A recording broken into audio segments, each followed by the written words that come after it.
Assalamualaikum warahmatullahi wabarakatuh. Perkenalkan, saya Fatika Fadilanhar, NIM G002306 dari kelompok B1. Nah, pada kesempatan kali ini saya akan menjelaskan tentang organ uropoetika.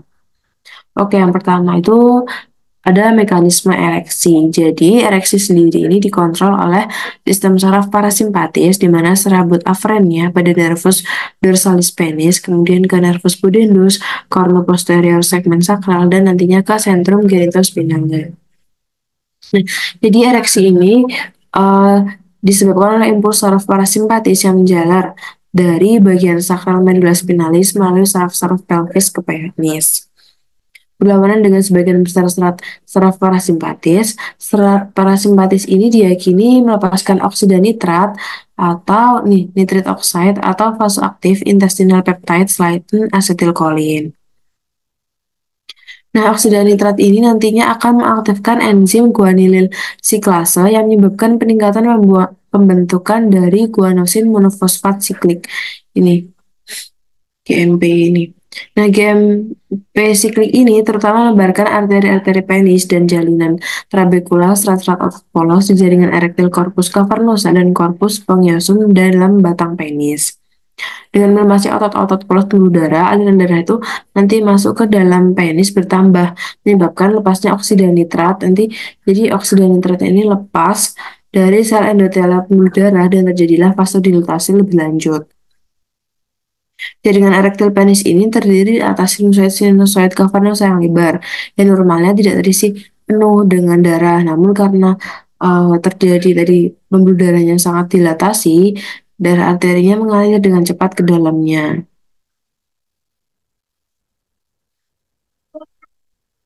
Nah, ini nih. Jadi untuk serabut saraf efferentnya itu melalui nervus planocopelvici, kemudian ke plexus cavernosus, ke effector, kemudian terjadi kontraksi dari musculus ischiocavernosus.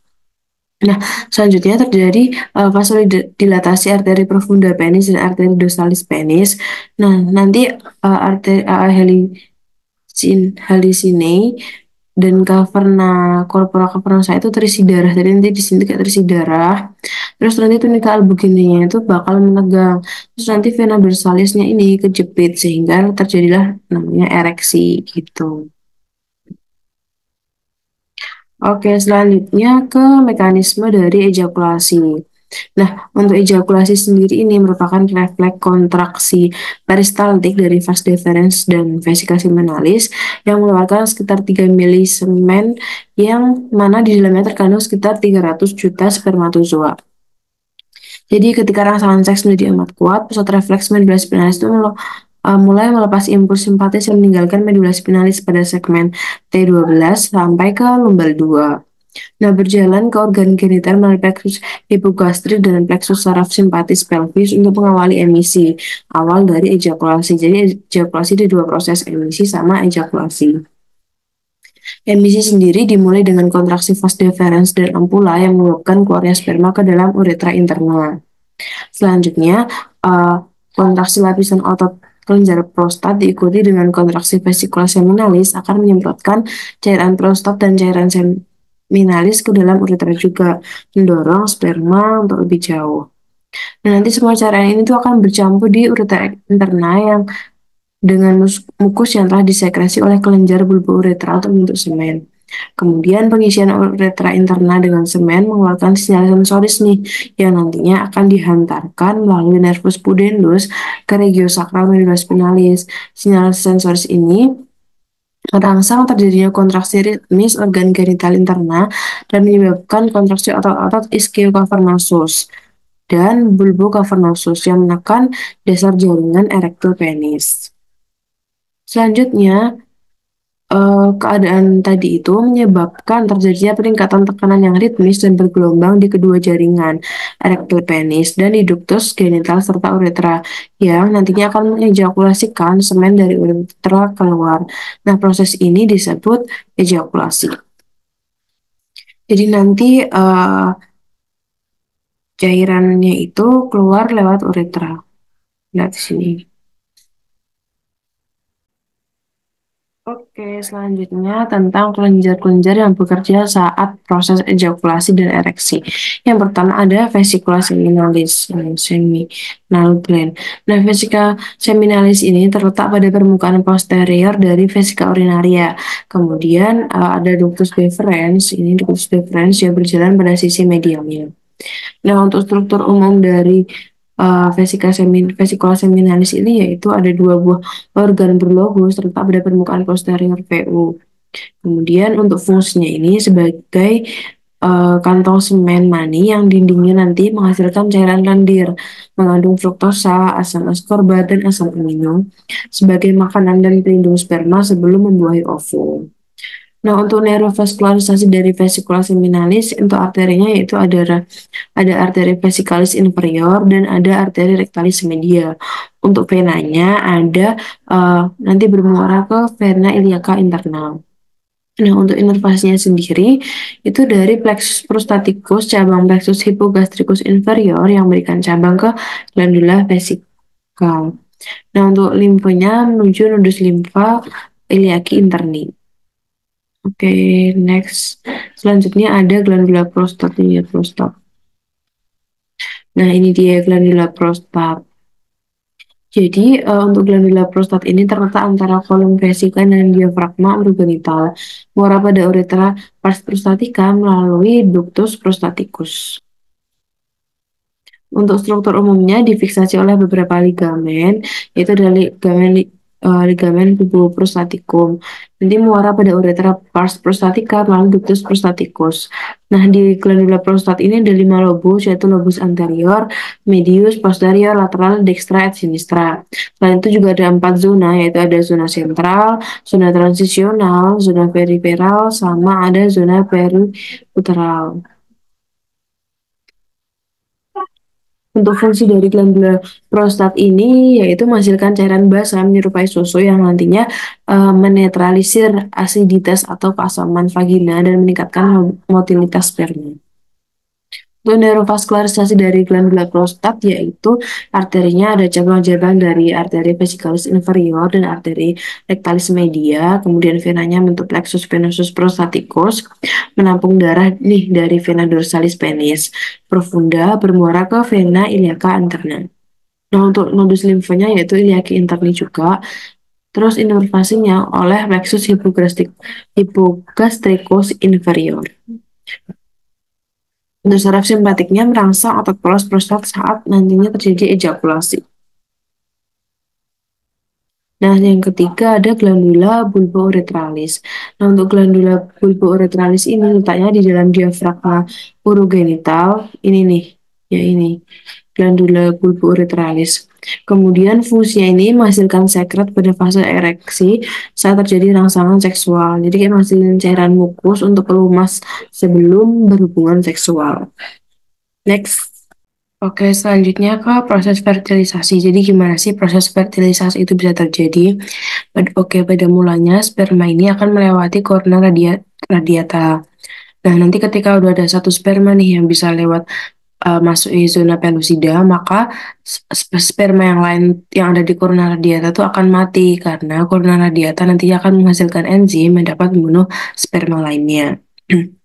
Nah, selanjutnya sperma yang bisa menembus zona pellucida karena pada kepala sperma terdapat akrosom yang akrosomnya itu mengeluarkan enzim sehingga bisa menembus zona pellucida. Kemudian kepala sperma akan mencapai membran perivitelin, kemudian protein reseptor perivitelin akan mendeteksi datangnya sperma. Ketika sudah membuka membran perivitelin, maka yang bisa berfusi atau bergabung ke dalam inti ovum adalah bagian inti dari sperma yang kemudian nanti akan melebur dengan inti ovum dan akhirnya terjadi fertilisasi. Nah, terus gimana sih ketemunya fertilisasi?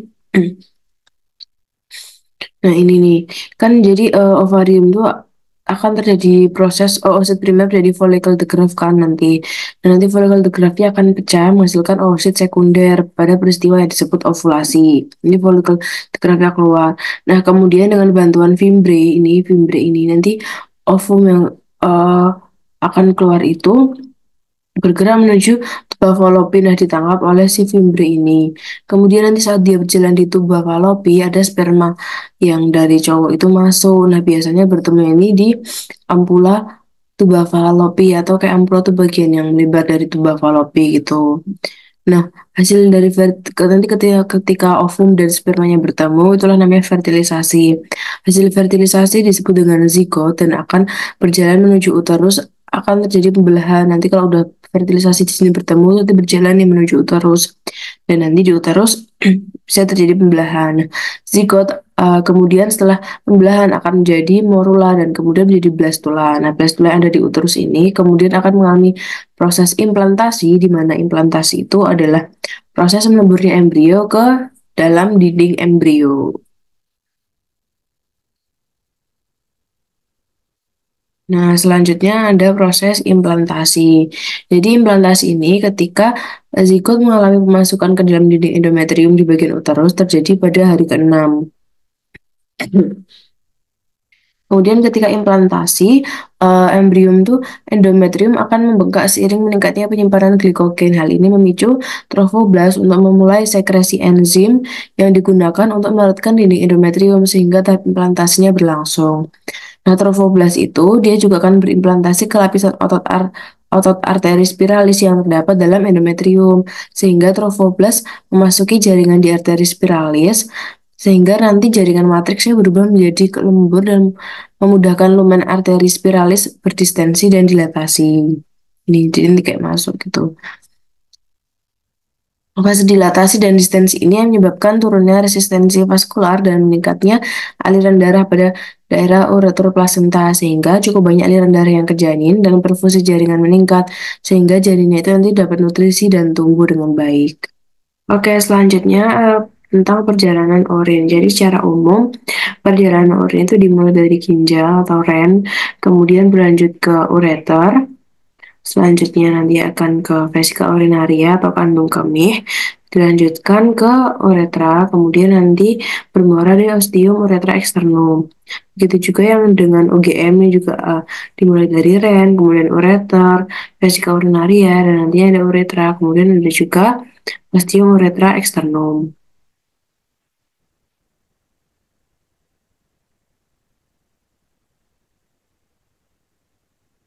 Nah, yang pertama, ren atau ginjal. Jadi, ren atau ginjal ini terdiri dari korteks dan medula. Ini medula, kemudian korteks yang ini. Nah, di korteks sendiri ada apa aja sih? Yang pertama ada kolumna renalis. Jadi, kayak dia itu struktur di antara piramida renalis. Kemudian ada juga arcus corticalis yang merupakan lengkungan yang menghubungkan antara kolumna renalis. Kemudian di medulla renalis itu ada yang pertama piramida renalis atau yang kayak bentuknya konus ini. Kemudian ada papilla renalis, merupakan apeks dari medulla renalis menghadap ke sinus renalis. Kemudian ada foramina papillaria, selanjutnya ada calyx minor. Ini calyx minor, kemudian nanti calyx minor ini saling bergabung menjadi calyx mayor. Nah, nanti calyx mayor ini bergabung menjadi pelvis renalis, di mana pelvis renalis ini nanti akan berlanjut sebagai ureter. Selanjutnya ada juga sinus renalis yang merupakan pelebaran hilus, dia berisi pelvis dan calyx mayor. Nah, di pembentukan urin di ginjal ini, yang pertama dimulai di glomerulus. Jadi di glomerulus ini nanti terjadi proses filtrasi atau penyaringan. Jadi darah mengalir melalui glomerulus ginjal, kemudian mengalami filtrasi yang menyaring cairan dari darah ke dalam kapsul Bowman. Selanjutnya dilanjutkan oleh tahap TKP yang ada di TKP atau tubus contortus proximal, yaitu namanya tahap reabsorpsi atau penyerapan kembali. Jadi sebagian besar air dan zat-zat yang masih bermanfaat itu diserap kembali ke dalam pembuluh darah kapiler. Selanjutnya dilanjutkan oleh proses namanya sekresi atau augmentasi, terjadinya di tubulus contortus distal atau TKD. Nanti di situ terdapat beberapa zat tambahan seperti sisa obat-obatan dan ion-ion tertentu dan disekresikan dari darah ke dalam urin. Nah, setelah dari TKD nanti urin ini ke tubulus colectivus, kemudian nanti jalan ke tengah, ke luar ke jadi ke pelvis renalis, selanjutnya berlanjut ke ureter. Nah, yang kedua ini ureter nih. Ini kan ren, terus ini dilanjutkan oleh ureter ini. ke vesika urinaria. Jadi ureter itu menghubungkan antara ren dengan vesika urinaria.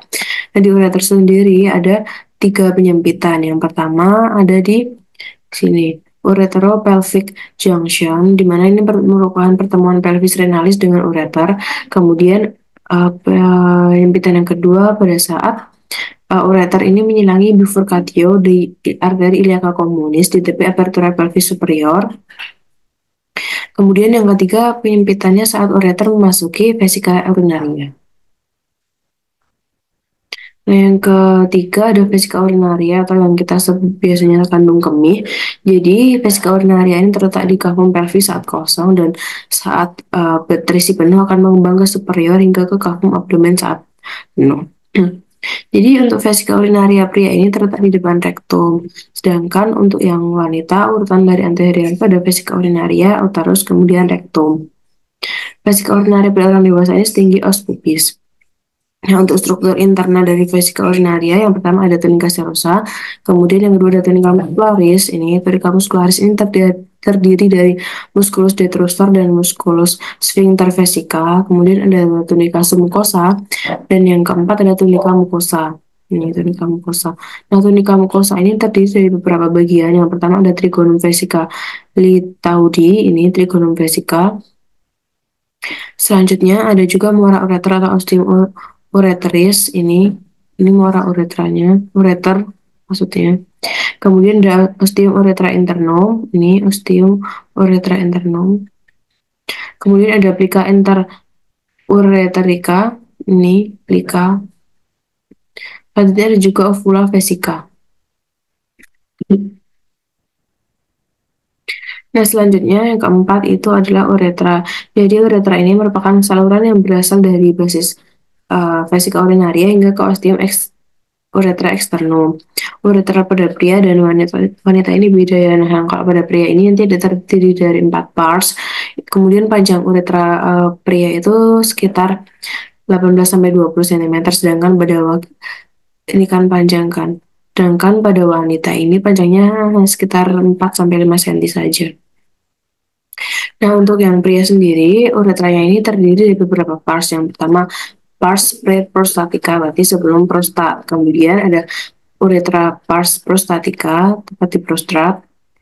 Kemudian ada uretra pars membranaceae atau membranosa, di mana uretra pars ini merupakan uretra terpendek. Selanjutnya ada uretra pars longiosa. Nah, ini uretra terpanjang sekitar 15 cm. Selanjutnya nanti akan ada namanya fossa navicularis uretra. Nah, fossa navicularis uretra ini adalah pelebaran uretra sebelum keluar ke orifisium uretra eksternum. Kalau yang di wanita ini juga sama. Ini kan mana ya? Ini kan vesika urinarianya, kemudian nanti keluar ke uretra, dan nanti ada juga ostium uretra eksternum. Nah, selanjutnya tentang proses berkemih. Jadi, untuk proses berkemih, serabut simpatisnya ini berasal dari segmen torakal 11-12 hingga lumbal 1-2. Nah, fungsi dari saraf simpatis itu untuk menghambat kontraksi dari musculus detrusor dan merangsang penutupan musculus sphincter vesica yang mengakibatkan vesika urinarianya nanti terisi. Kemudian untuk serabut parasimpatisnya berasal dari segmen sakralis 2, 3, 4, sementara saraf parasimpatis bekerja kebalikan dari yang simpatis tadi. Berarti kerjanya itu merangsang kontraksi musculus detrusor dan menghambat kerja musculus sphincter vesica. Jadi kalau simpatis itu nanti pengisian vesika urinaria atau urinnya itu ditampung. Sedangkan parasimpatis dia itu kerjanya untuk pengosongan vesika urinaria atau urinnya waktu dikeluarkan. Nah, saat urin di vesika urinaria volumenya sekitar 300 ml, itu nanti vesika urinaria itu akan teregang dan akan mengirimkan impuls afren hingga menuju ke otak. Sehingga pada saat itu tuh orang tersebut sadar kalau dia tuh ingin berkemih atau ingin buang air kecil. Kemudian impuls afrennya dibawa serabut afren melalui nervis paniki pelvici menuju medula spinalis sakral 2-4. Ini dibawa oleh nervus splanchni pelvici menuju sakral 2 sampai 4.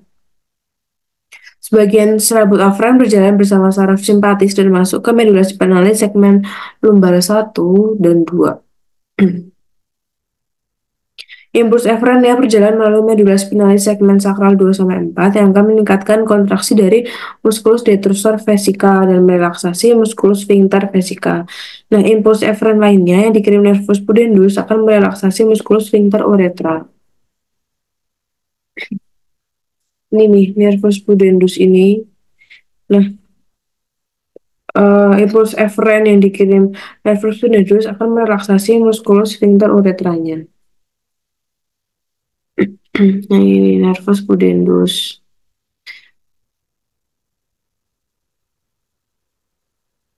Sekian yang dapat saya sampaikan. Kurang lebihnya mohon maaf. Wassalamualaikum warahmatullahi wabarakatuh.